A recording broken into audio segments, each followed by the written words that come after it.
살아계신 하나님 아버지, 각 현장에서 각자의 광야 속에서 길을 걷다가 오늘 성전을 기억하고 하나님을 기억하며 말씀 듣고자 모인 하나님의 백성들에게 하나님 오늘도 말씀으로 이들의 영혼을 만족시켜 주시고 말씀으로 상처난 부분이 치유되어지는 시간표 되게 하시고 어두운 생각과 마음속에 틀린 생각들이 그리스도의 보혈의 능력으로 오늘 하나님의 수준, 하나님의 기준, 하나님의 표준의 응답으로 바꾸어지는 시간표 되게 주님 인도하여 주시옵소서.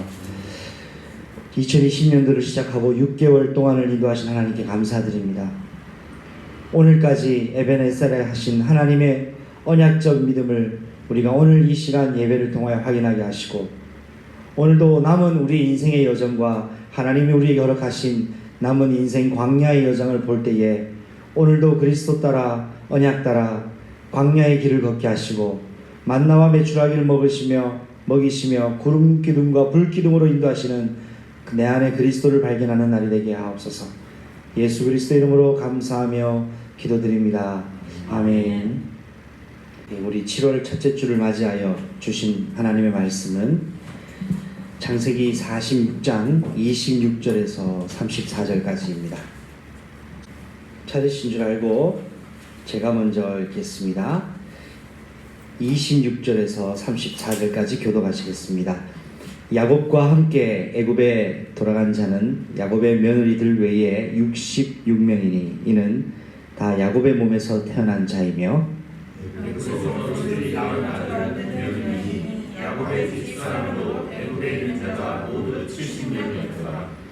야곱이 유다를 요셉에게 미리 보내어 자기를 고센으로 인도하게 하고 다 고센 땅에 이르니 요셉이 그의 수레를 갖추고 고센으로 올라가서 그의 아버지 이스라엘을 맞으며 그에게 보이고 그의 목을 업을 맞춰 안고 어느 날 동안 울매요. 이스라엘이 요셉에게 이르되 네가 지금까지 살아있고 내가 내 얼굴을 보았으니 지금 죽어도 족하도다. 요셉이 그의 형들과 아버지의 가족에게 이르되 내가 올라가서 바로에게 아뢰어 이르기를 가나안 땅에 있던 내 형들과 내 아버지의 가족이 내게로 왔는데 그들은 목자들이라 목축하는 사람들이므로 그들의 양과 소와 모든 소유를 이끌고 왔나이다 하리니 바로가 당신들을 불러서 너희의 직업이 무엇이냐 묻거든 당신들은 이르기를 주의 종들은 어렸을 때부터 지금까지 목축하는 자들이온데 우리와 우리 선조가 다 그러하나이다 하소서. 애굽 사람은 다 목축을 가증히 여기나니 당신들이 고센 땅에 살게 되리이다. 아멘.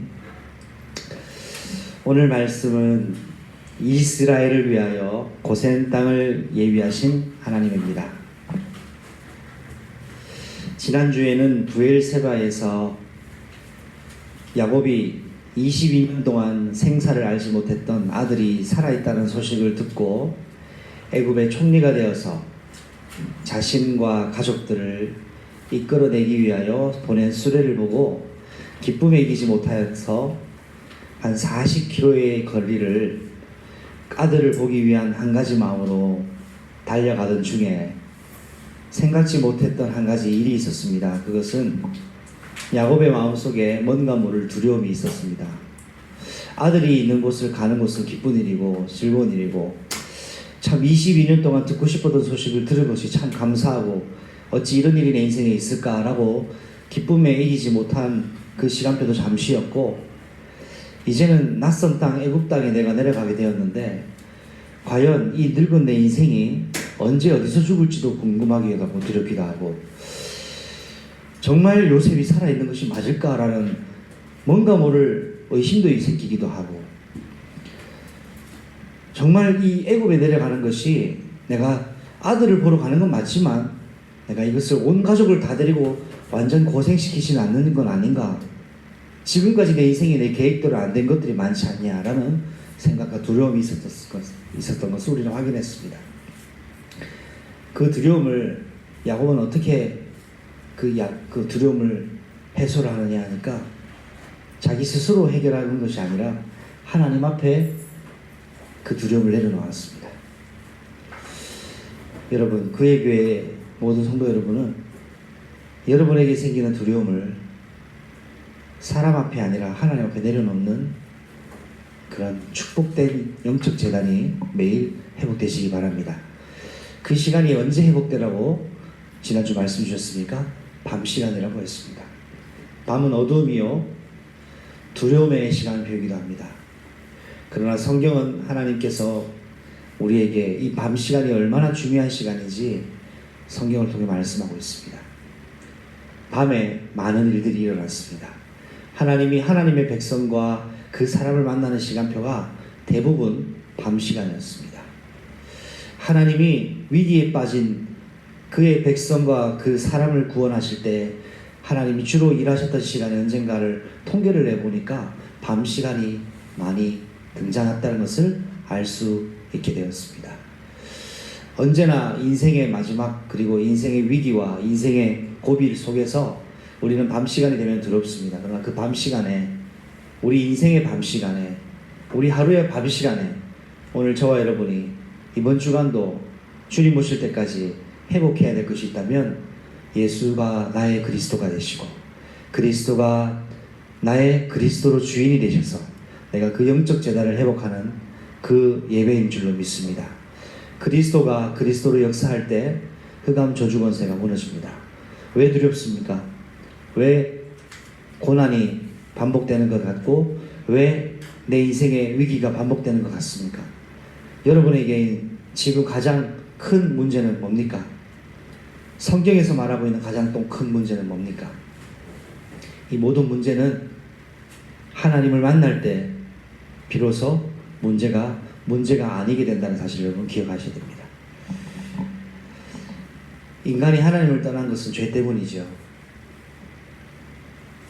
죄 중에 가장 무서운 죄가 뭡니까? 예수님은 우리의 죄를 용서하러 오셨습니다. 예수님은 죄 문제 해결하러 오셨습니다. 예수님 때문에 내가 죄의 문제를 합법적으로 해결받게 되었습니다. 가장 무서운 죄는 뭘까요? 하나님이 가장 용서하시지 않는 죄는 뭘까요? 성경에는 가장 무서운 죄를 들어 성령 회방죄라는 말이 있습니다. 성령의 회방죄는 그 결과가 뭐냐 하니까 성령을 회방한 자는 이 세상에서도 다음 세상에서도 사심을 얻지 못한다고 했어요. 얼마나 무서운 죄가 아닌지 모르겠습니다. 근데 원죄는 인간이지만 본죄는 예수님이 용서하셨지 않습니까? 자, 그런데 용서하지 않는 죄가 있는데 그것이 성령의 해방죄였습니다. 성령의 해방죄가 뭔가를 조금 더 가까이 생각해 봤어요. 하나님의 자리를 대신하는 것이 성령의 해방죄더라고요. 천사가 하나님 자리를 대신하고 싶어 했습니다. 그래서 하나님께 저주받았습니다. 그 저주는 용서받을 수 없는 저주를 받았습니다. 그래서 하나님 나라에서 영원히 추방되었습니다. 하나님께 뭔가 실수를 한 게 아니고 하나님의 찬양을 담당했던 영광을 돌려드리는 천사가 그의 무리들이 하나님의 자리에 대신 앉았습니다. 그래서 그 천사들은 악의 영 사탄이라는 이름을 부여받게 됩니다. 누구로부터요? 하나님께로부터입니다. 히브리어로 샤탄이라는 말은 하나님께 대적하여 저주를 받은 영들이라는 의미입니다. 하나님이 그 이름을 그렇게 저주하셨습니다. 저는 하나님이 여러분의 이름을 그리스도 안에서 축복하는 그런 복이 있는 사람들이 되시기를 예수님으로 축복합니다. 사단은 하나님께 저주를 받았습니다. 이 내어 쫓긴 사단이 하나님께 복수는 할 수 없고 구원을 받을 수 없다는 걸 알기 때문에 한 가지를 선택합니다. 그 방법이 뭐냐? 바로 하나님의 사람, 하나님의 창조물을 저주받도록 만드는 일이었습니다. 그래서 이 하나님의 창조물을 저주받도록 하는 것이 사단의 최종 목표가 되어버렸습니다. 이걸 더 신학적으로 얘기해 볼까요? 교회를 무너뜨리고 교회를 나누고 교회를 이간질하고 교회를 무력화하는 것이 사단의 제1 목표가 된 것입니다. 그런데 공교롭게도 사단은 지금도 죽지도 않았습니다. 아직도 죽지 않고 버젓이 제1을 하고 있습니다. 그렇기 때문에 우리는 사단이 죽지 않았다는 것을 알고 오늘도 무엇을 해야 될까요? 영적 싸움을 해야 됩니다. 그러나 영적 싸움을 해야 되는데 영적 싸움은 아무나 할 수 없습니다.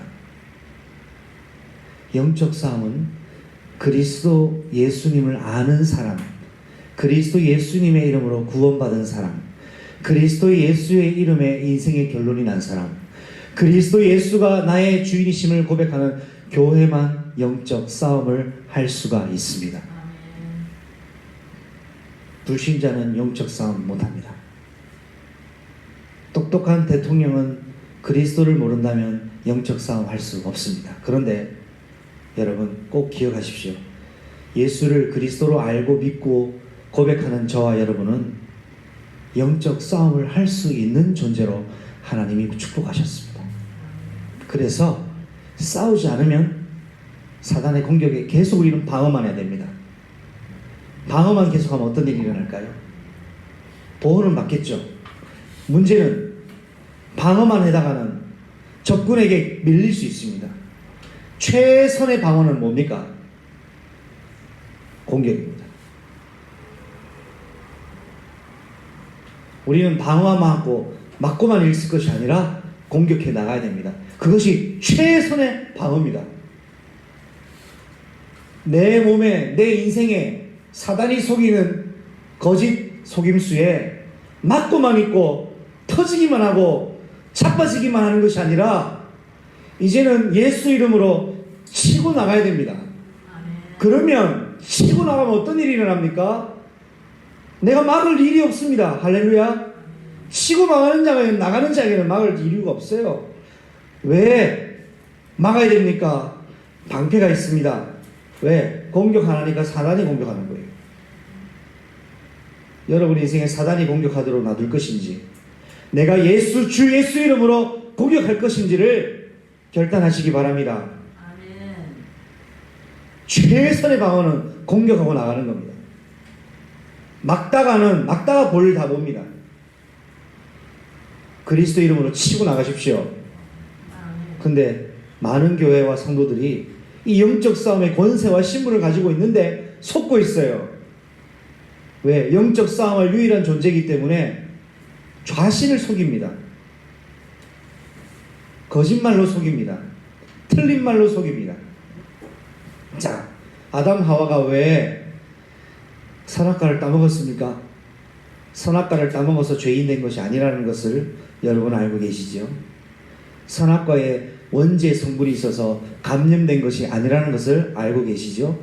선악과를 먹고 저주받은 이유는 하나님의 말씀에 먹으면 반드시 죽을 거라고 했던 말씀이 성취가 된 겁니다.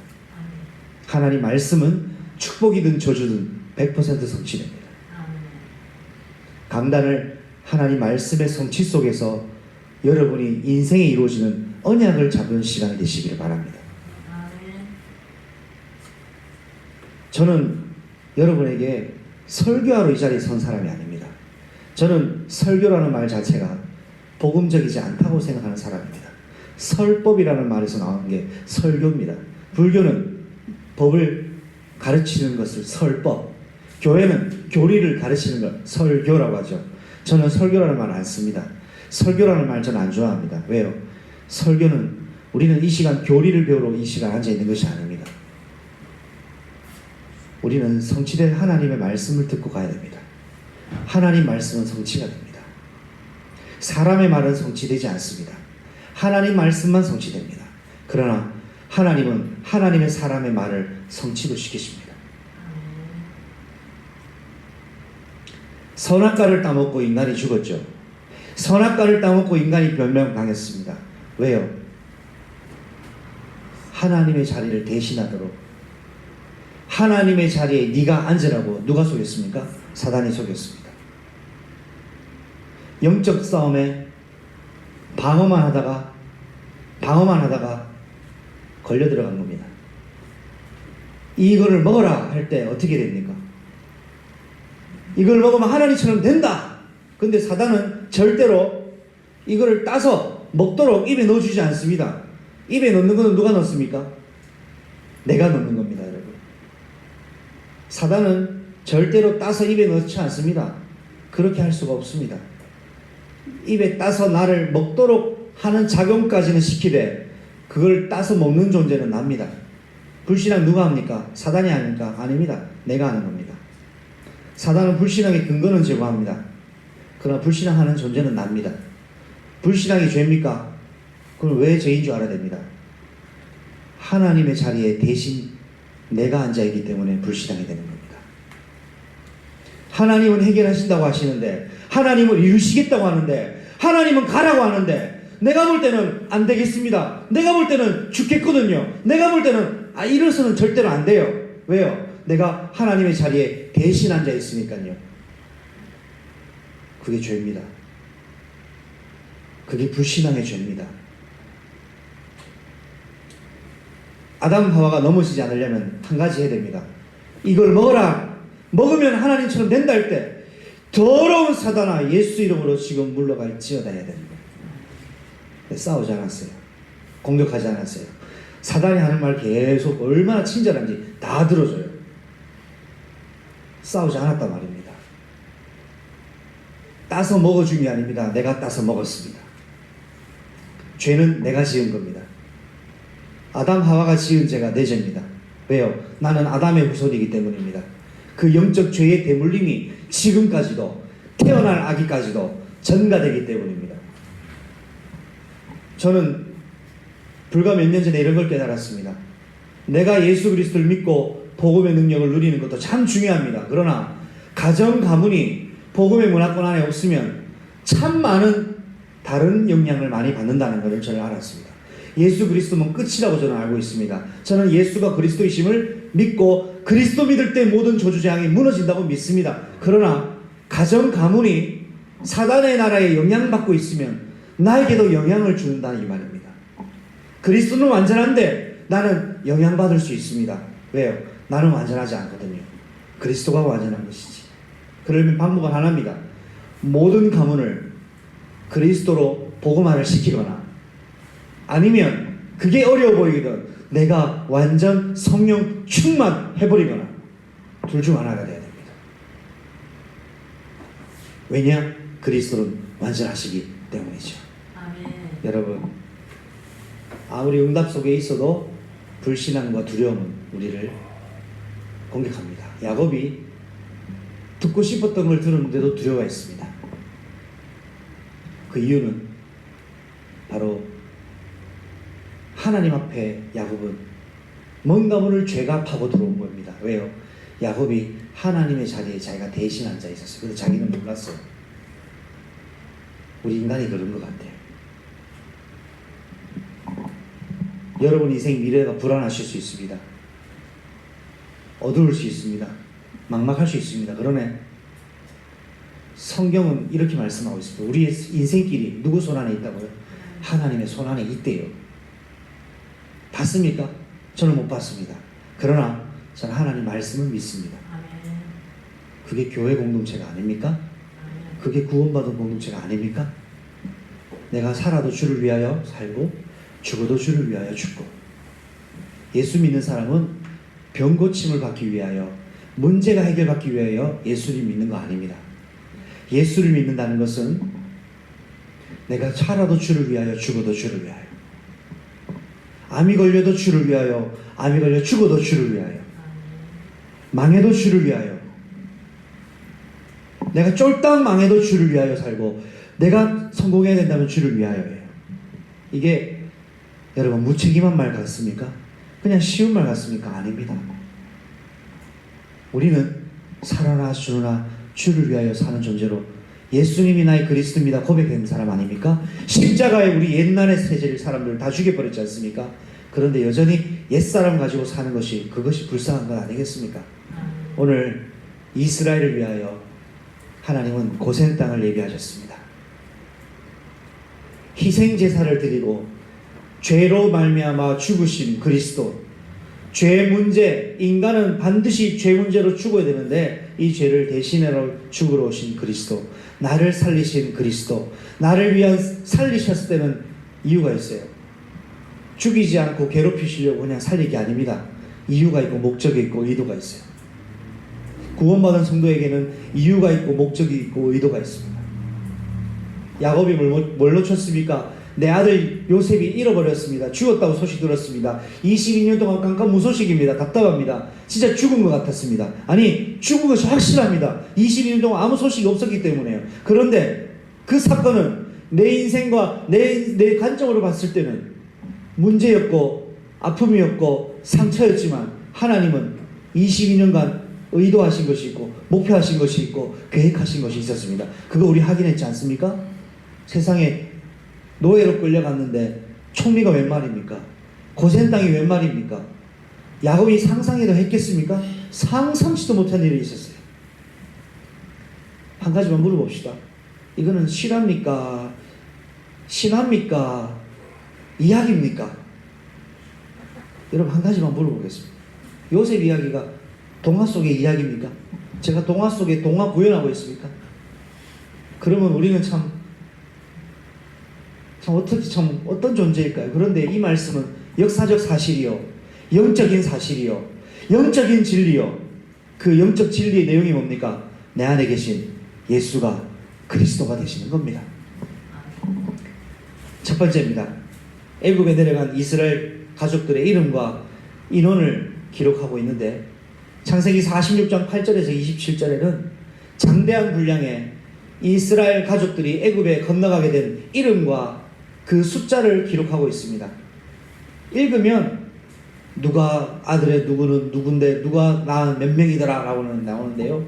제가 계속 읽고 반복적으로 읽고 묵상해 보니까 딱 구체적으로 중요한 4가지 가닥이 나오더라고요. 이 인원의 명단의 특징이 뭐냐 하니까 태어난 엄마의 기준으로 4부류로 카테고리를 나누어서 명단을 정해놨더라고요. 레아와 라헬과 실바와 빌하입니다. 야곱의 내 아내 중심으로 후손들을 기록을 했는데, 자, 야곱이 70명이 애굽에 거주하기로 되어져 있습니다. 70명이 애굽 고센 땅에 거주를 하는데, 여러분, 야곱의 첫 번째 아내가 레아입니다. 레아는 성경에 보니까 매력이 있는 인물이 아니에요. 조금 둔하고 조금 사람이 보면은 아쉬운 부분이 많은 사람이에요. 사랑을 받지 못했어요. 사람들이 볼 때도 그렇게 흠모할 만한 매력이 없는 있으나 마나한 존재였는데, 야곱의 아내 중에 가장 축복받은 아내가 있다면 바로 레아였습니다. 야곱의 아들 가족들 중에, 아내들 중에. 왜냐하니까 여러분 숫자를 보십시오. 제가 보내드린 말씀 노트를 보시면 레아는 그 후손이 몇 명입니까? 33명의 후손을 가진 어머니가 되어 있습니다. 그런데요, 라헬은 몇 명이죠? 14명이에요. 그의 첫 실바는 16명의 후손을 낳게 되는 조상이 되었고요. 비라는 7명입니다. 33 더하기 14 더하기 16 더하기 7 하니까 70이 나옵니다.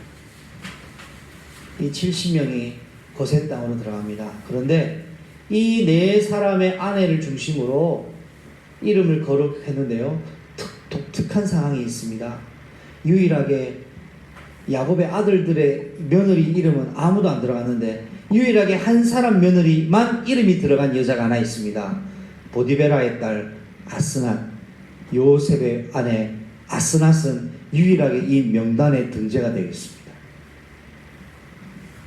아무리 눈 씻고 봐도 야곱의 아들들의 며느리 이름은 없어요. 근데 요셉 아내 이름은 들어가 있어요. 이 요셉 아내 이름은 아스낫이었습니다. 애굽 사람입니다. 외국인입니다. 유대인들은 그 유대인이라는 자부심이 대단합니다.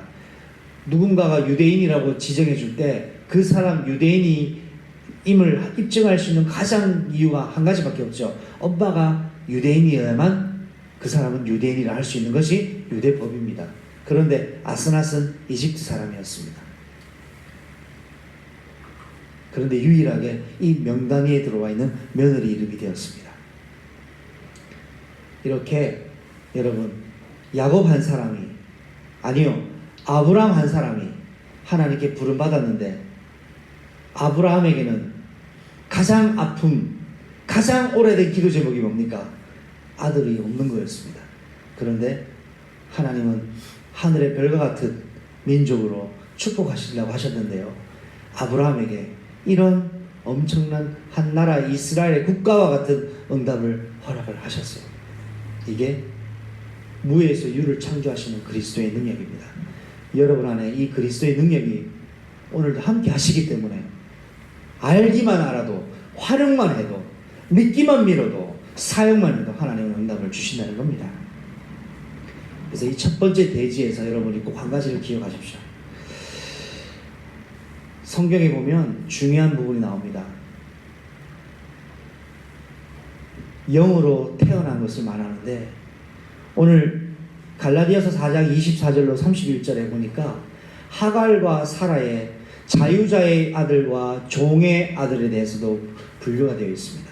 여러분, 이 네 명의 야곱의 와이프는 조금의 또 특징이 있습니다. 쌍둥이 자매이기도 하고, 또는 그 여종 첩을 아내로 삼아서 아들을 낳게 됩니다. 그런데 엄격하게 배다른 가족들이 특징 하나가 있었습니다. 그게 뭐냐 하니까, 어째서 야곱이 베냐민을 그토록 원했습니까? 배가 같았기 때문이에요. 형제는 형제지만 배다른 형제가 있었습니다. 이거를 성경에서는 영적으로 말씀하시고자 하는 의도가 있습니다.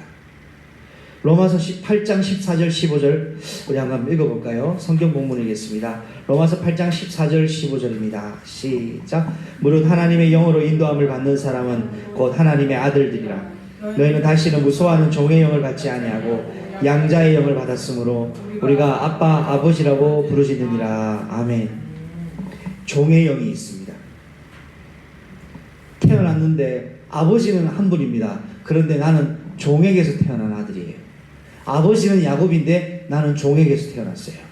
또 나는 아버지 아들입니다. 아버지는 한 분입니다. 그러나 나에게는 배가 같은 형제가 한 명밖에 없습니다.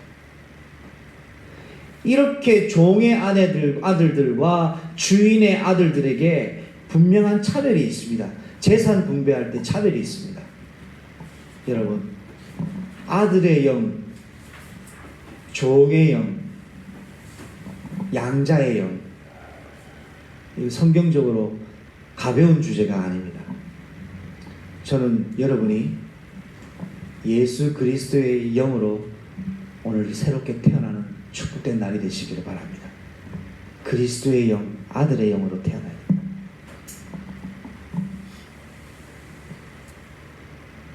이단 종교들 보면 어머니 하나님이라고 말도 되지도 않는 일을 가지고 전도하는 집단이 있습니다. 하나님 어떻게 이 세상에도 남자와 여자가 있는데 하나님은 왜 하나님 왜 여자 하나님, 어머니 하나님 없겠냐고 그런 이야기를 합니다.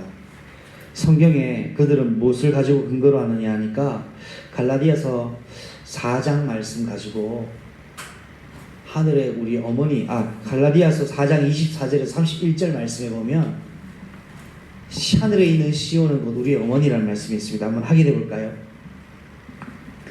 자, 갈라디아서 4장 24절 말씀 봅니다. 26절입니다. 26절 시작. 오직 위에 있는 예루살렘은 자유자니 곧 우리 어머니라.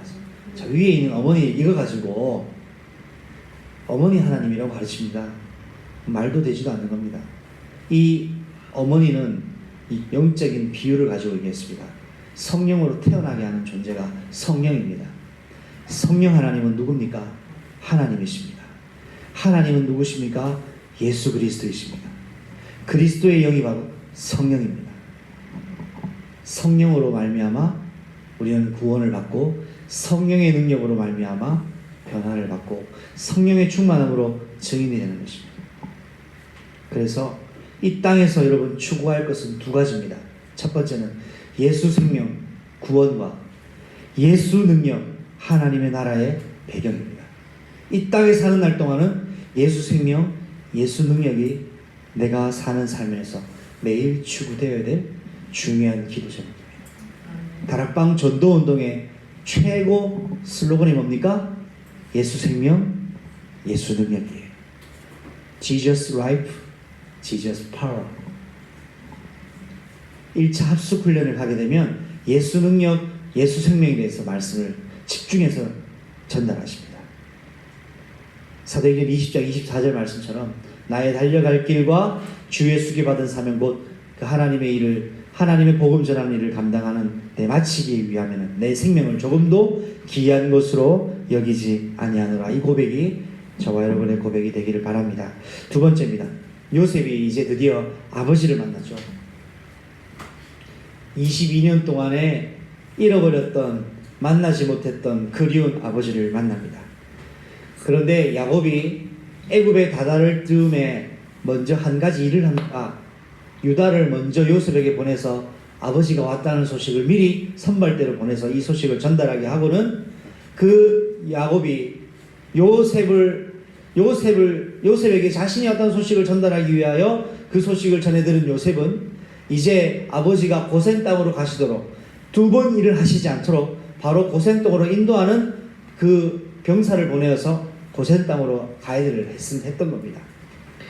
이렇게 해서 이제 이스라엘 모든 가족들이 그 70명이 고센 땅으로 들어가 야곱이 요셉을 만나게 되는 기가 막힌 시간표에 응답을 받게 되죠. 여기에 요셉이 아버지가 있는 곳에 도착하여 아버지와의 상봉이 시작됩니다. 여기서는 여러분 복음의 중요한 세 가지 메시지가 있습니다. 야곱이 자신이 왔다는 소식을 요셉에게 전달하기 위하여 유다를 보냅니다. 이것은 이 땅에 예수 그리스도 우리를 구원하시기 위하여 구원의 소식을 가지고 구원의 완성을 이루시기 위하여 오신 그리스도를 예표합니다. 그리고 그 고센 땅으로 이끌어가는 존재가 있었습니다. 그 유다가 앞서서 요셉의 인솔하에 고센 땅으로 가족들을 이끌어갑니다.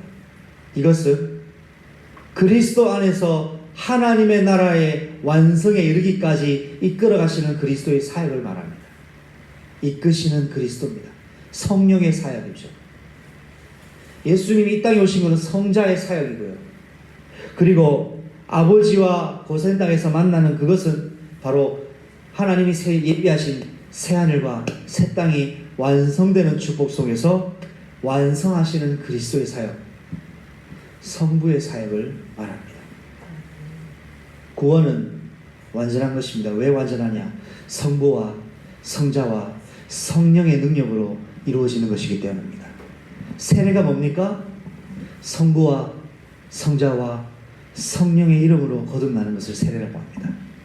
아버지의 이름과 아들과 이름과 아들의 이름과 성령의 이름으로 거듭나는 것이 세례입니다.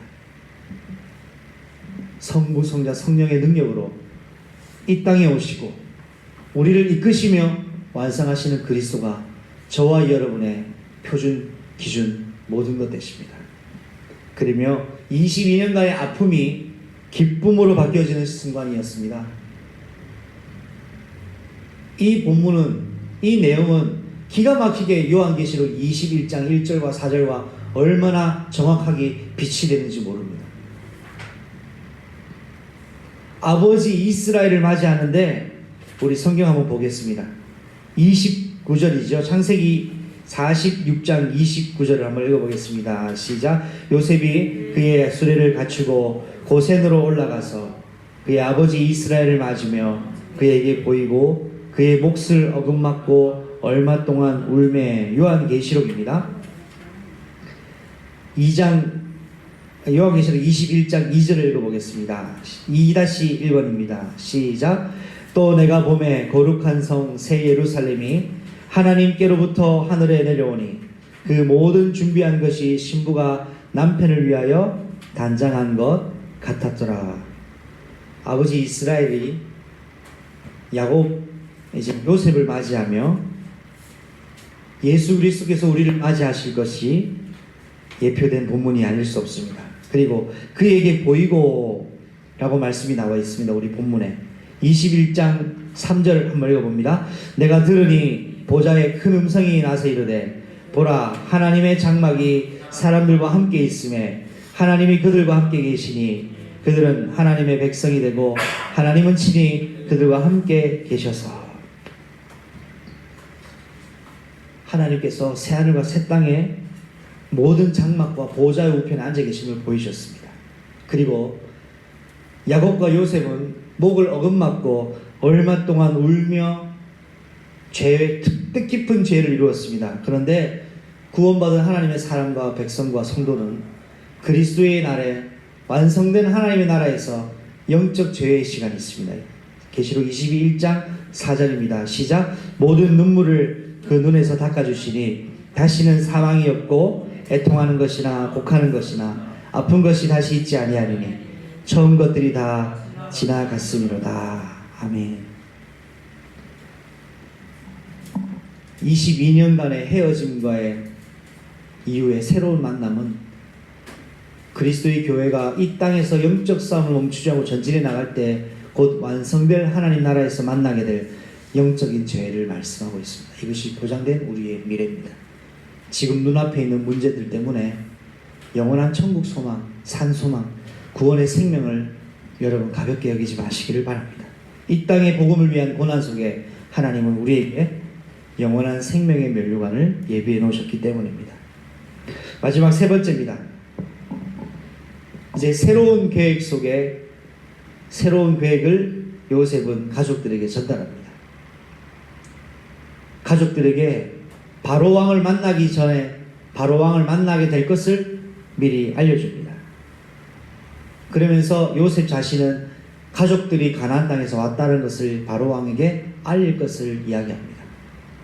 그리고 우리 가족들은 오래전부터 목축업을 감당했던 가족이었음을 이야기할 것이라고 이야기합니다. 그래서 바로 왕이 이렇게 질문할 것입니다 라고 얘기합니다. 무슨 질문이냐? 너네들의 직업이 무엇이냐를 질문할 것이라고 요셉은 미리 예측하고 가족들에게 대답할 것을 알려줬습니다. 그러면 형들은 아버지는 이렇게 대답할 것이라고 오늘 요셉이 이야기했어요. 우리는 어릴 때부터 선조 때부터 목축업을 했던 사람들입니다 라고 이야기를 할 것을 서로 이야기 나눴습니다. 왜 요셉은 이런 일을 시켰느냐? 고센 땅은 숨겨진 애굽의 특별한 땅이었습니다. 그러나 살림이 무성하고 곡식이 넘치는 특별한 땅이었는데 애굽 사람이 별로 귀한 땅으로 여기지 않는 이유가 한 가지 있었습니다.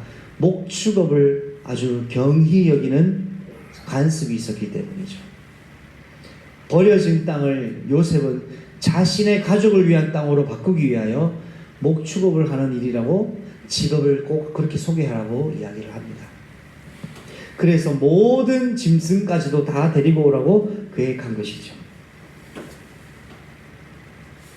이것이 요셉이 가족들을 향한 새로운 계획을 전달하는데 여러분 이 내용을 통하여 여러분 어떤 내용이 여러분 가슴속에 정리가 되어야 되겠습니까? 하나님의 백성에게는 성령께서 그날 그때 해야 될 때를 알리시고 말해야 될 바를 가르치시고 우리의 생각을 지도하시는 성령의 사역을 여러분 기억하셔야 됩니다. 하나님의 새로운 계획을 전달하시는 분이 누굽니까? 기도수첩 책이 아닙니다. 성령님입니다. 메시지를 많이 들으면 성경을 다양하게 많이 읽으면 유익합니다. 훌륭합니다. 그러나 성경을 가르치시는 분은 성령이시고 깨닫게 하시는 분은 성령이시고 성취를 시키시는 분은 성령입니다.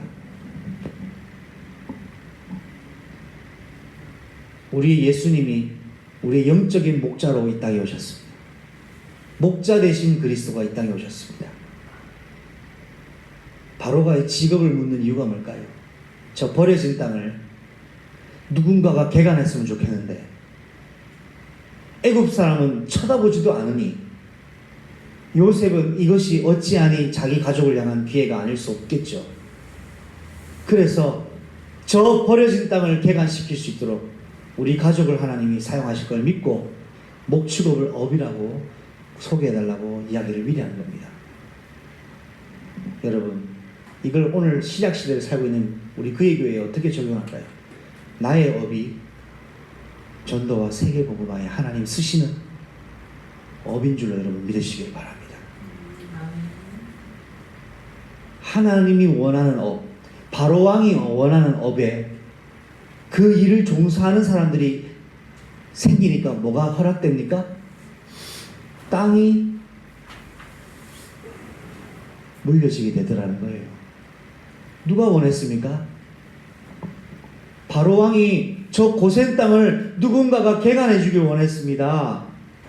누군가가 목축을 쳐주길 원했습니다. 어차피 고기는 먹으니까요. 그런데 아무도 고기 치는 사람, 그러니까 목축을 하는 사람이 애굽에는 없어요. 그런데 우리나라를 위해서 도와주러 70인이나 온대요. 누가요? 총리 가족이 필요한 모든 걸 다 되어버리는 거예요. 나의 업을 통하여 하나님 나라를 위하여 사용되어지는 업이 된다면 하나님 모든 걸 더하여 주십니다. 성경 주소 어디 있습니까? 마태복음 6장 33절에 너희는 먼저 그의 나라와 그의 의를 구하라. 그리하면 이 모든 것을 너에게 더하여 주시리라. 나의 삶의 목적은 나로 말미암아 복음이 전달되는 것이고 내 업을 주신 이유는 이 업에 관계된 사람을 살리라는 하나님의 계획이고 이 업을 통하여 하나님은 세계 복음화를 내게 맡기신 업을 통하여 주신 달란트로 어떻게 완성시키시는가를 증인으로 보이시기 위하여 주신 업이라는 것을 여러분은 기억하셔야 됩니다. 내가 있는 지금 자리가 어렵죠. 이 길이 맞는 길인가 싶기도 할 겁니다. 그러나 하나님은 실수하지 않으십니다. 하나님은 손해보지 않습니다. 이 70명이 고센 땅에 건너갔다가 장정만 60만 명으로 불어버려서 출애굽하게 되는 역사를 출애굽기는 기록합니다. 70명 건너갔다가 도대체 몇 배나 불려졌습니까? 얼마나 많아졌든지 바로왕이 더 이상 이스라엘 백성들, 유대 민족들이 더 많아질까봐 무서워서 산하 정책을 펴기도 했습니다. 말씀 맺겠습니다. 하나님은 나의 인생과 업을 통하여 세계복음화를 완성시켜 나가십니다. 세계복음화는 저기 멀은 것이 아니라 지금 여러분이 숨쉬고 있는 오늘 하나님 나를 통해 그 일을 하기를 원하십니다. 방향 맞추면 됩니다. 이것이 지난 금요일 메시지였습니다. 여러분, 이스라엘을 위하여 고센 땅을 하나님은 준비해 두셨습니다. 여러분을 위하여 하나님은 특별한 하나님의 예비된 계획을 준비해 놓고 계십니다. 여러분을 위하여, 구원받은 저를 위하여, 그리스도의 교회인 그의 교회를 위하여 눈에 보이지 않지만 하나님은 일을 하실 것입니다. 그래서 여러분 마지막으로 마음에 딱 세 가지만 마음에 두십시오. 어제 산업선교 더불어 핵심 메시지의 결론이 뭡니까? 하나님의 시간표. 두 번째는 뭐죠? 하나님의 응답.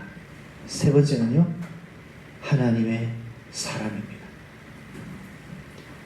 오늘 1대지가 뭡니까? 하나님의 시간표에 고센 땅으로 이동합니다. 두 번째, 하나님의 응답이 뭡니까?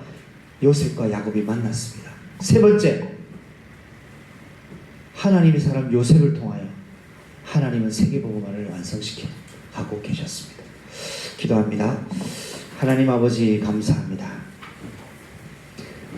오늘 주신 말씀을 통해 하나님의 음성이 들려지고 성령의 인도 속에 나를 통하여 나의 업을 통하여 나의 일생을 통하여 하나님 작정하신 세계복음화를 완성시키시는 하나님을 찬양하며 이스라엘을 위하여 고센 땅을 예비하신 하나님을 오늘도 바라보는 날이 되게 하옵소서. 예수님의 이름으로 기도합니다. 아멘. 지금은 만왕의 왕이 되신 우리 주 예수 그리스도의 은혜와 하나님의 크고 놀라운 영원하신 사랑하심과 성령 하나님의 내주 인도 교통하심이 오늘 예수 생명, 예수 능력의 내 인생이 오늘도 추구할 것을 언약으로 잡고 그리스도 안에서 복음 때문에 받는 고난 또한 하나님 나라의 영원한 생명의 면류관을 소망하며 오늘도 영적 싸움을 결단하는 자들 머리 위에 특별히 나의 인생과 업을 통하여 세계복음화를 완성하시는 하나님이신 줄을 믿고 나에게 이 땅에 사는 날 동안 오직 그리스도 안에서 하나님의 이 복음의 증인되기로 결단하는 그의 교회 모든 머리 숙인 가족들 머리 위에 또 예배에 참석치 못해 흩어져 있는 가족들 머리 위에 병상에 있는 자들 머리 위에 저 멀리 현 선교지에서 그리스도의 깃발을 꽂고 있는 선교사님과 그 교회와 가족들 머리 위에 지금부터 영원토록 항상 함께 계실지어다. 아멘. 주 예수여 오시옵소서.